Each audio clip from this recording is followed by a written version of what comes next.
They say the biggest lies aren't the ones we're told, but the ones we tell ourselves. We tell ourselves that the flicker of doubt in our gut is just paranoia.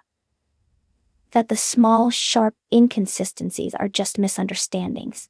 We paint over the full cracks in our relationships with the heavy, hopeful paint of denial. My story isn't about the moment I found out the truth. It's about the slow, terrifying process of finally allowing myself to see what was there all along. His name was Leo. And to me, he was perfect. Not movie perfect, but real life perfect.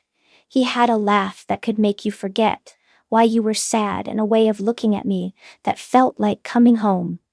We met through a mutual friend, a whirlwind of witty banter and late-night talks that bled into sunrise. He was a consultant, he said, his job requiring him to travel frequently between our city and another one.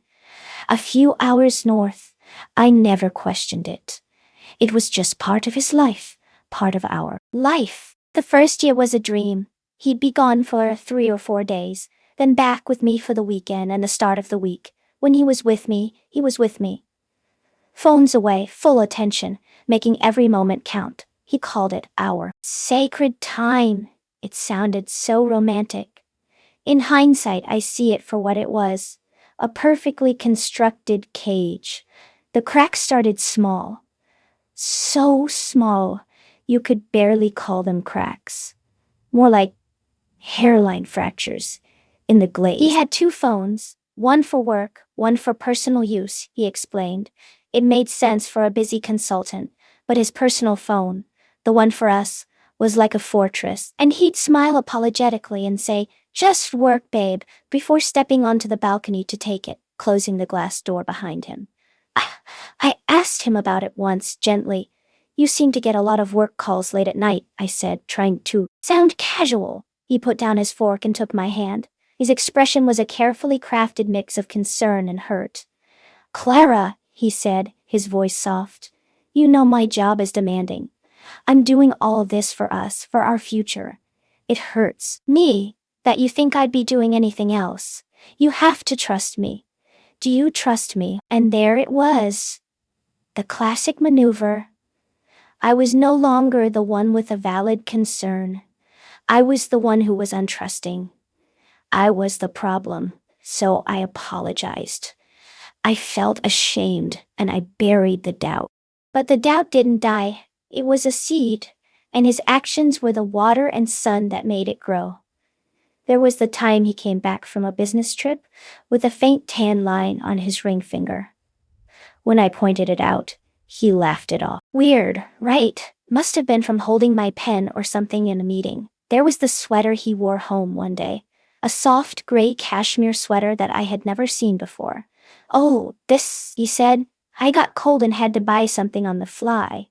But it didn't have any tags. It smelled faintly of a perfume that wasn't mine. A soft, floral scent, completely different from the bold, spicy fragrance I wore." When I mentioned it, he got defensive. "What are you, a detective now? It's a sweater, Clara. Are we really going to fight about a sweater? I wasn't a detective, but maybe I should have been." The tipping point came on a Tuesday. He was away on one of his trips. We had a shared streaming account, and I logged on to watch a movie. Under the continue watching section was a show I had never seen. A cheesy family drama. Curious, I clicked on it. The show picked up in the middle of an episode. A few minutes later, the main character mentioned something happening on Friday night. My blood ran cold. Leo was supposedly on a plane that Friday night. He had texted me from the airport, complaining about a delay, but someone had been watching this show on our account at the exact time he was supposed to be in the air. It was small. It was circumstantial. It could have been a glitch. But for the first time, the doubt wasn't a whisper. It was a scream. That night, I did something I had never done before. I didn't go through his phone. That was still a sacred boundary I couldn't bring myself to cross. I went through something far more public, social media. The problem was, Leo was a ghost online. He had no profiles, claiming he hated the vanity of it all. Another part of his charm, another wall. But the perfume from the sweater, it haunted me. Floral. Delicate. I started thinking about his work colleagues, the few he had mentioned. I typed a name into the search bar. Nothing. Another name. Nothing. Then I remembered a story he told me about a hilarious project manager from his hometown named Hannah. He'd made her sound like a bumbling older woman. I typed Hannah and the name of his company and his hometown into the search bar. A profile popped up, a woman in her late 20s, pretty, with a bright, sunny smile. Her profile was public. I scrolled through her pictures, my heart pounding in my ears. There were photos of her with friends, at the beach, with a dog. Normal life stuff. I almost clicked away, almost convinced myself I was truly going crazy. And then I saw it, a photo from 3 weeks ago. Hannah smiling, with her arm around a man. His back was mostly to the camera, but I knew that was a posture. I knew the line of that jaw. He was wearing the gray cashmere sweater. My breath caught in my throat. I kept scrolling. It was like watching a movie of a life I never knew existed. There were dozens of photos of them together, stretching back over 2 years. They were at weddings, family barbecues, on vacation. In his hometown, the one he supposedly only visited for work. The comments from friends and family were the final nails in the coffin. You two are the cutest couple. When's the wedding? So happy my son found you. Hannah, my son. The comment was from a woman with Leo's last name. Other girlfriend. Who was the primary? Who was the secret? The dates were a tangled mess. He'd be with me from Sunday to Wednesday. Then, with her from Thursday to Sunday. He had built 2 separate lives in 2 separate cities, with 2 separate women who had no idea the other existed. The 2 phones, the work calls, the vague stories, the sweater, the tan line on his ring finger, playing a role. And I had been his most devoted audience.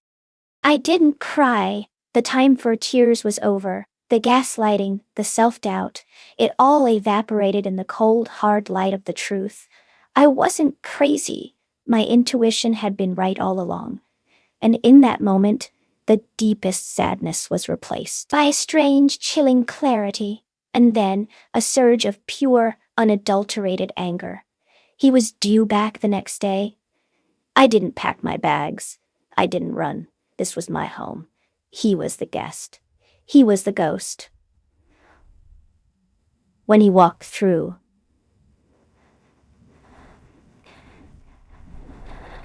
door, he was his usual charming self, holding a bouquet of my favorite flowers.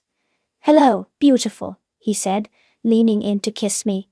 I took a step back. "Who is Hannah?" I asked. My voice was eerily calm. His smile vanished. The color drained from his face. He glanced past me and saw the photos spread across the coffee table like an indictment. The photos of him and her. The photos of his other life. "Clara, baby, let me explain," he stammered, the smooth charm cracking and falling away to reveal the panicked liar underneath. "Explain what?" I said, my voice like ice. "Explain the 2 years of lies. Explain your other girlfriend. Or should I say, fiancé. Her friends seem to think a wedding is on the horizon. Explain your mother, who seems to adore her. Explain this entire life you built behind my back." He opened his mouth, but no words came out. For the first time since I'd met him. Leo was speechless. He had no script for this scene. "You made me feel insane," I continued, the words coming out low and steady. "Every time I had a doubt, you twisted it. You made me question my own mind. You stood in this apartment in my life, and you lied to my face, day after day." That is the part I will never forgive. He finally found his voice.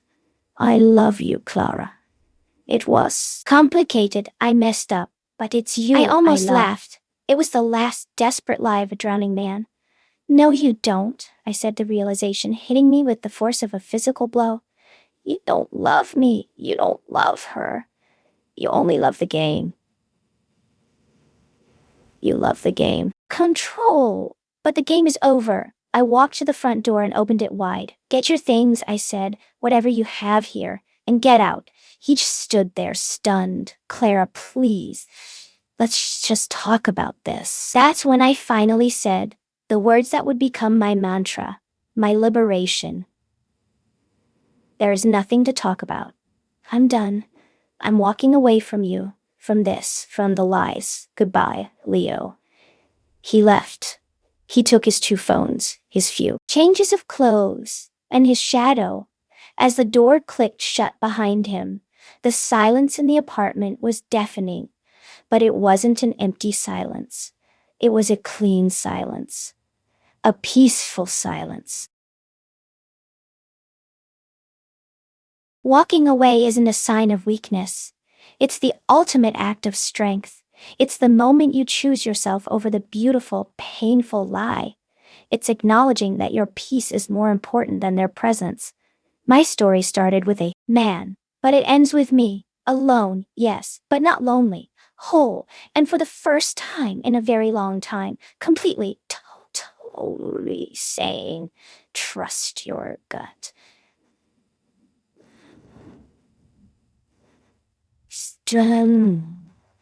Trust your gut. Listen to that whisper you'll ever hear. And if you find the strength, open the door and walk away.